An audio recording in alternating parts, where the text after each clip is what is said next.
L'utilisation de l'architecture et sous quel angle elle est démontrée est super important dans les mangas. Ça aide le spectateur à se projeter dans l'œuvre et à même parfois faire découvrir les différents types de structures que l'on retrouve chez certaines cultures. One Piece est clairement un très bon exemple, mais la représentation de l'architecture est aussi un outil très efficace pour un mangaka, un outil qui va lui permettre de communiquer son univers et les enjeux qu'il souhaite mettre en avant en utilisant un style spécifique d'architecture. Mais est-ce que l'architecture est correctement utilisée dans les mangas? On verra. Salut, bienvenue sur ma chaîne. Je m'intéresse beaucoup à l'architecture et j'aime beaucoup les mangas. Donc aujourd'hui, on va parler de l'architecture et de comment c'est démontré dans les mangas parce que j'ai l'impression que personne n'en parle. Alors que c'est important. J'ai l'impression que t'as vraiment des mangaka qui négligent cet aspect et t'as d'autres mangaka qui l'exploitent pleinement et l'utilisent comme outil pour mieux communiquer les enjeux de leur œuvre. Et c'est beau quand c'est bien fait. Ça rend l'histoire magique. Ça ajoute un petit peu de saveur, on va dire.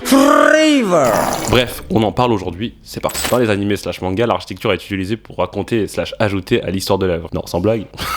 Par exemple, dans SNK, sur l'île du paradis, on retrouve des maisons avec des cadres en bois visibles à l'extérieur, un style d'architecture romanesque avec une technique de construction à pans de bois, qui n'est quasiment plus employée depuis le 19e siècle. Et tu sais pourquoi? Bah tout simplement parce que le bois ça prend feu, facilement. Donc si t'as un incendie, t'as plus de quartier, logique.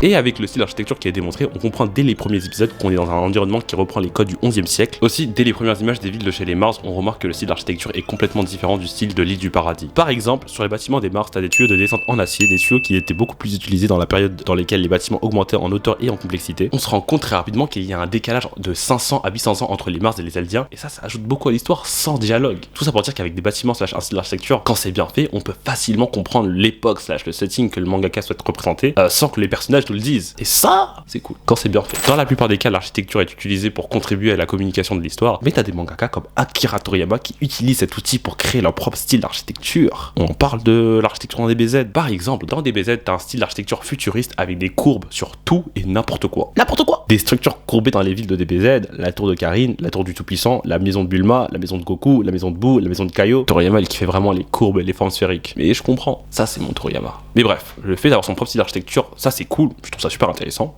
Top, et je pense que chaque animé devrait avoir des structures originales qui sont créées uniquement pour l'œuvre en question, parce que pour moi, personnellement, c'est ça qui marque les esprits. Par exemple, la tour du Tout-Puissant, iconique. La tour de Karin, iconique. La salle d'esprit du temps, iconique plus, j'ai envie de dire. Après, faut pas oublier que même si ça reste des édifices originaux, on voit clairement qu'il s'est inspiré de l'architecture indo-islamique. T'as même Mr. Popo qui roule sur un tapis magique. Mais y a pas de problème, parce que ça marche. Et c'est ça qui est stylé avec les animés comme DBZ, c'est que ça te fait voyager à travers les cultures et des époques, juste avec de l'architecture. Bon, après DBZ, c'est peut-être pas le meilleur exemple, mais je kiffe DBZ, donc de l'architecture futuriste, chinoise, japonaise, à l'architecture indo-islamique, on a un peu de tout, et ça enrichit l'univers, donc c'est top. Et ça fait vibrer. La représentation et l'esthétique de l'architecture dans les mangas est souvent correcte. On va dire. T'as des mangas comme JJK avec des planches qui sont tellement propres en termes de dessin d'architecture, carrément t'as envie de te en les regardant. Perspective, point de fuite, deuxième point de fuite, ligne d'horizon, détail des matériaux, ombrage, éclairage. Bref, t'as capté, c'est beau. T'as aussi des mangaka qui vectorisent des photos de bâtiments sur Photoshop, ce qui donne un effet de manga, des rendus qui ensuite leur servent d'architecture / background pour leur manga. Quoi? Alors d'abord, je ne critique pas les mangaka qui utilisent ces techniques. Je comprends, faire un manga c'est compliqué. Et c'est normal d'employer des raccourcis pour certaines choses. Mais je trouve que c'est une technique qui a assez limite et que ça peut vite ressembler à n'importe quoi si on en dépend trop. Voilà. Aussi, les planches d'architecture que je kiffe le plus, c'est les planches dans lesquelles on retrouve des personnages en immersion dans l'espace / architecture qui l'entoure. Ça, c'est juste magnifique. C'est tellement esthétique que t'as envie d'accrocher la page au mur comme un tableau, tellement c'est de l'art. Alors, est-ce que je dirais que la représentation de l'architecture dans les mangas est esthétique?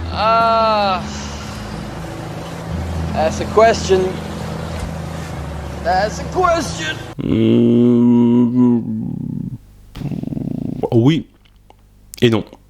Oui et non. Oui quand tu retrouves les codes que je viens de citer, donc tout ce qui est perspective et tout le tralala, et non quand tout ça c'est négligé. C'est tout. C'était la chaîne Dot. Abonnez-vous. Mais ce qui est sûr, et c'est un peu le truc que je voulais communiquer dans cette vidéo, c'est que l'architecture dans les mangas c'est une dinguerie. C'est un des aspects d'un manga qui me fait le plus vibrer après l'histoire, le chara-design, l'animation, les combats, le fanservice. Putain, j'ai l'impression d'avoir dit le mot architecture 100 fois dans cette vidéo.